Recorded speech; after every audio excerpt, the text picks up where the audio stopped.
was swallowed by a heavy, suffocating darkness, and the wind carried the unmistakable chill of a New England autumn. Deep in the rural, isolated woods of Maine, the infamous Blackwood Bridge stood like a rusted monument to old town tragedies. Local legend warned that after sundown, the entities lurking beneath the bridge claimed anyone who dared to cross. But Thomas had no choice tonight. At home, his 7-year-old daughter, Lily, was burning up with a vicious fever, crying out in her delirium for just one real warm meal, a piece of fresh salmon she had been craving for weeks. With an empty bank account and nothing but sheer desperation in his chest, Thomas walked onto that bridge. Suddenly, the stench of damp rot vanished, replaced by an impossibly fresh scent. Right in the middle of the weathered wooden planks sat a pristine cooler. Inside, resting on a bed of crushed ice, were 2 massive, glistening salmon. Their scales shimmered with a strange, hypnotic luminescence under the moonlight, looking as if they had just been pulled from the Atlantic seconds ago. There wasn't a soul in sight. No cars, no fishermen, just a dead, terrifying silence. Thomas thought of his daughter's pale face, and his fear drowned in desperation. He convinced himself it was a miracle, a forgotten catch. He grabbed the fish and hurried home, entirely unaware that he hadn't found dinner. He had just invited a demonic curse into his home.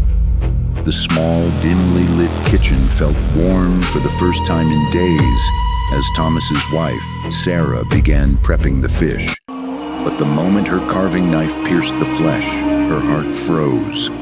There was no blood, no clean meat. Instead, a thick, tar-like black fluid oozed onto the cutting board, unleashing a foul, sickening stench of decay. Yet, under a strange, hypnotic trance, Sarah didn't even seem to notice. She mechanically placed the fillets into the sizzling skillet. Instantly, the air in the house grew heavy and cold. Outside, the clear night sky suddenly erupted into a violent, unpredicted thunderstorm, rattling the window panes as the power grid instantly failed, plunging the entire house into absolute darkness. That was when a distorted, guttural laugh echoed from the corner of the kitchen, a sound no human throat could ever make. Thomas and Sarah froze in sheer terror.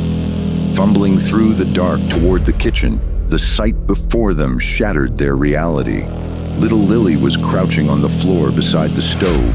Her fingernails had grown into jagged, razor-sharp claws, and she was tearing into the raw, bloody fish with her bare hands, chewing aggressively as black fluid dripped down her chin. Suddenly, her head snapped around a full 180 degrees to face them. Her eyes were completely pitch black, devoid of any pupils, burning with a demonic fire. She spoke in a booming, multi-layered masculine voice that shook the walls, screaming that they had stolen what belonged to the shadows, and now she would rip the hearts straight out of their chests.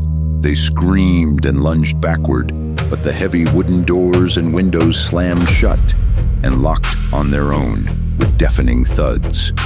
Through the rain-streaked glass, Thomas caught a glimpse of a towering, shadow-like entity standing in the yard, its silhouette rising higher than the roofline, stretching its long, distorted limbs through the walls.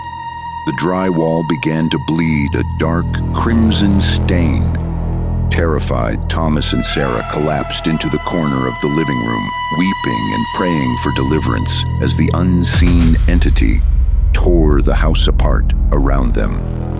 All through the night, the demonic entity wearing their daughter's face stalked the halls, laughing in a horrific, rhythmic cadence.